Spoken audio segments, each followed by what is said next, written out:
गौरवशाली गाथा है रणबांकुर ठाकुर जोधा सिंह अटैया जी की, जिनका जन्म 18 दिसंबर 1822 को रसूलपुर पलारा जनपद फतेहपुर उत्तर प्रदेश के पावन धन्य धरा पर हुआ था। रणबांकुर जोधा सिंह अटैया जी की है वह अटैया जो वाकई बचपन में था बड़ा निराला। राणा प्रताप के सूल से छत्रपति शिवाजी तक था उसका भाला। पैदा हुआ भवानी के घर, रसूलपुर का ताज बना। वो वीर योद्धा भवानी के तीनों लालों में आग बना। था क्रांतिकर ऐसा बिदुल बजाया था और सन 57 से लेकर 58 तक बिदुल बजाया था। जोधा सिंह अटैया वाकई अपने आप में बहुत निराले थे और बहुमुखी प्रतिभा के धनी थे। उनमें कई लोगों के सूत्रधार अपने आप में ही थे। बचपन में उन्होंने अपने कर्तव्यों से बहुत कुछ सीखा था और किसान के घर में पैदा होने के बावजूद भी उन्होंने अनेकों कार्य किए। तो अब हम सर्वप्रथम लेकर चलते हैं उनके उस निवास पर, उस स्थान पर जहां पर जोधा सिंह अटैया जी पैदा हुए थे। जोधा सिंह जी का है और यही वो स्थल है जहां से स्वतंत्रता संग्राम की अलग जगह थी। तो धीरे धीरे हम आपको मंदिर परिसर की तरफ लेके चलते हैं, आप बने रहे।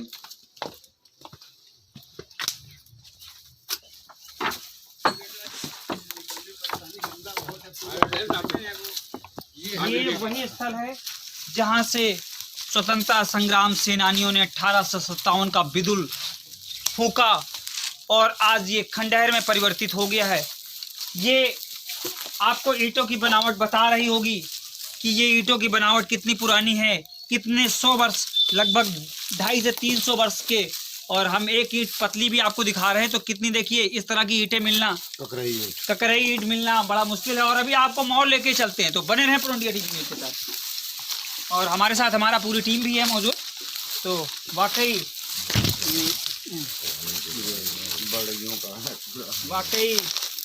इस तरह का था और इस तरह का बना हुआ है। तो ये रसोई रही है इधर, और ये यहाँ पर इनका निवास स्थान था, रसोई थी।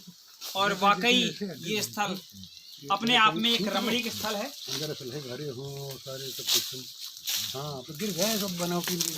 ये खंडहर सा हो गया है, पता न पाओ बाहर से। तो वाकई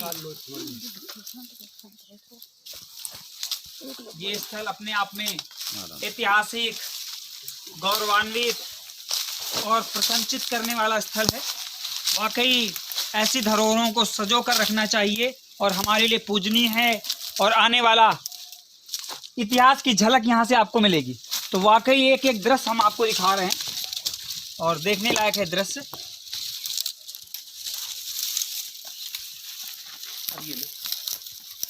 वाकई बहुत यहाँ चढ़ने में कितनी कठिनाई हो रही है। और मैं कुल मिला के यही कहना चाहता हूँ कि अगर इतिहास को देखना है, परखना है, तो इतिहासकारों के साथ उन शहीदों को भी याद करो जिन्होंने 57 की क्रांति से लेकर आज तक का बिदुल फूंका है और हम लोग स्वतंत्र भारत में सांस ले रहे हैं। तो हम आपको स्थल की एक एक छोटी से छोटी बारीक घटनाओं को दिखाएंगे और अभी और स्थानों तक भी लेके चलेंगे। बने रहे पूर्णिया टीवी न्यूज़ के साथ। धन्यवाद।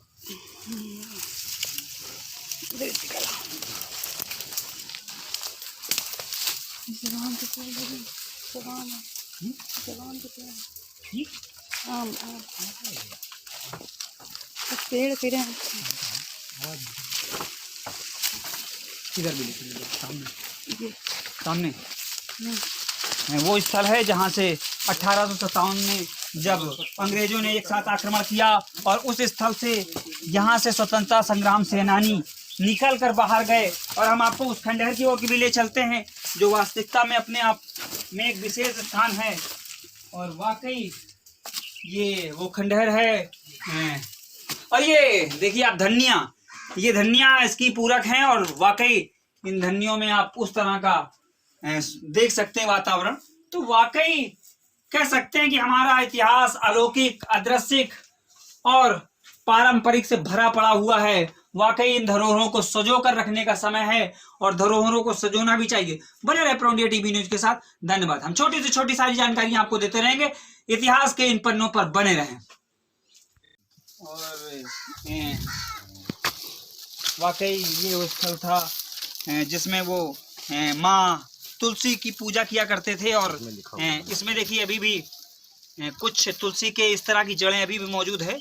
तो हम जड़ों को भी आपको दिखाने का प्रयास करेंगे। पूर्णतया वाकई नीचे देखिए जड़ें अभी भी मौजूद हैं। तो वाकई इतिहास यादगार, शानदार और इस तरह का है। और इसमें उस समय में लिखवाया गया माँ तुलसी, जय तुलसी। ये देखिए यहाँ आपको जय तुलसी लिखा हुआ दिख रहा है। तो वाकई मैं तो सिर्फ यही चाहूँगा कि इस इतिहास को हम बार बार नमन करें, सत सत नमन करें। बने रहें प्रो इंडिया टीवी न्यूज के साथ। और पूरी टीम यहाँ मौजूद है प्रो इंडिया की। एक एक हम अभी आपको एक कोना और दिखाते हैं जो अछूता रह गया है। वाकई ये लगभग 18 इंची, फिर 20 इंची, फिर 28 इंची। मतलब आप देखिए बनावट, 18 इंची की दीवार, फिर 20 इंची की दीवार और फिर 28 इंची की दीवार। और वाकई जो ईंटें हैं, इन ईंटों में इस्तेमाल जो किया गया था उस टाइम का मिट्टी, और कुल मिला के समझ लीजिए जो दालें थी उनको दालों का मिश्रण करके मसाले का सेवन किया गया था, मसाला बनाया गया था। तो वाकई ये स्थान अद्वितीय, अदम्भ और हमारे इतिहास को बतलाता है। इतिहास से गुरेज नहीं किया जा सकता। तो बने रहे प्रो इंडिया टीवी न्यूज के साथ। धन्यवाद।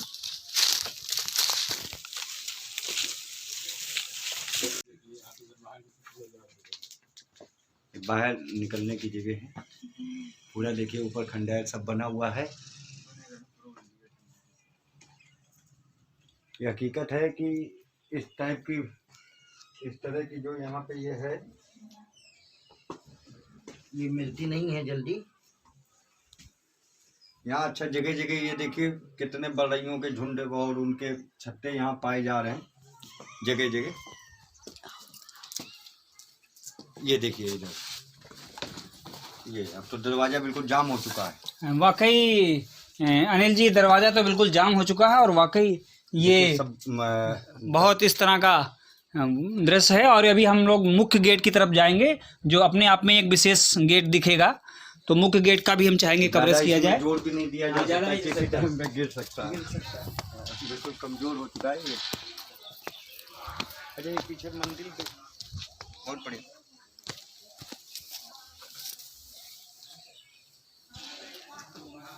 ये पीछे का गेट है।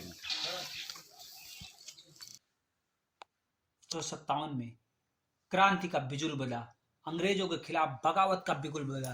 तो वाकई वो बिदुल अपने आप में एक अनोखा बिदुल था, क्योंकि 10 मई 1857 को मेरठ में पहला सैनिक विद्रोह शुरू हुआ।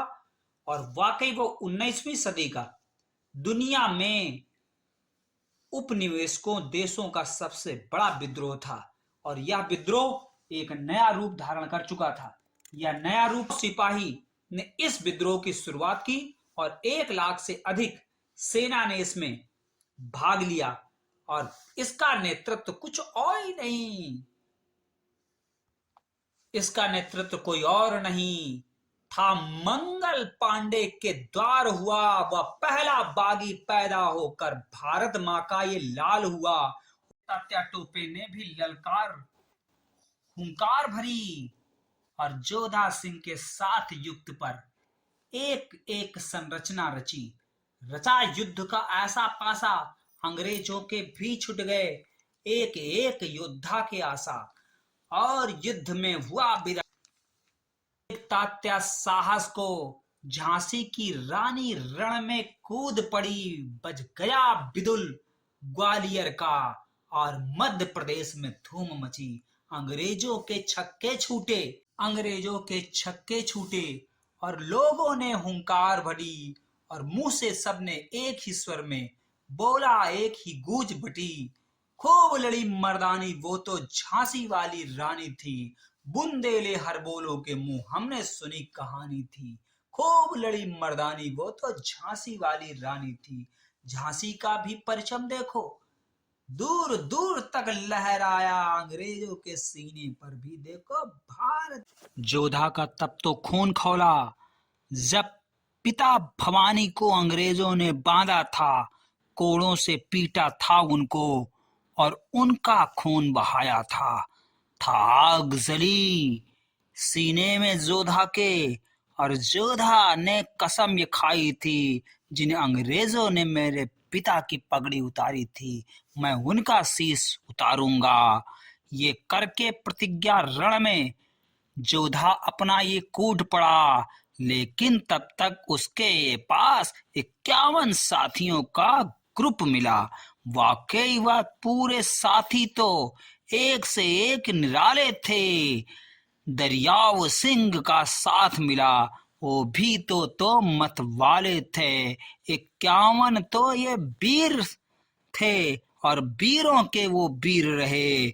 उन सेना ने फिर क्या कर डाला, इसकी कथा सुनाता हूँ। गौरिल्ला और छापा मार की युद्ध शैली महाराणा प्रताप शिवाजी से पाई थी। उस युद्ध नीति की कला सिर्फ भारत में उसके पास ही आई थी। वह उस कला से बना विजेता। एक एक गांव अंग्रेजों से मुक्त कराए थे, मजबूर किया था उसने एक एक अंग्रेजों को और अपनी डंका बजवाया था। छापा मारी युद्ध शैली सीख 27 अक्टूबर 1857 को उसने महमूदपुर गांव के अंग्रेज दरोगा की गर्दन दाबी था, फूंक दिया उस घर को जिसमें था वो दरोगा और सिपाही जिसने उसके ये पिता पर कोड़ों की बारिश थी करवाई था। आग लगाकर महमूदपुर को उसने ये राख कर डाला था। वह कोई और नहीं बस जोधा था, वह रणबांकुर मतवाला था। ऐसे भी वह नहीं हुआ शांत। 7 दिसंबर गंगा पार रानीपुर पुलिस चौकी में आग लगाई थी। अवध और बुंदेल के क्रांतिकारियों की उसने लंबी सेना बनाई थी था मिला उसे फिर एक और नया जयचंद, एक नया गद्दार जिसने अंग्रेज पावेल को गुप्त रास्तों की खबर बताई थी। कर्नल पावेल ले चला लंबी सेना और करने लगा चढ़ाई था, लेकिन जोधा तो जोधा था। उसने पावेल की लंबी सेना की छती करके टुकड़े टुकड़े कर डाले और स्वयं पावेल की छाती पर तलवारों से खंजर से हत्या कर डाली था। धधक उठा अंग्रेजों के प्रति जोश किसानों में भारी, और बड़ी सेना लेकर फिर निकला कर्नल नील फतेहपुर पर भारी।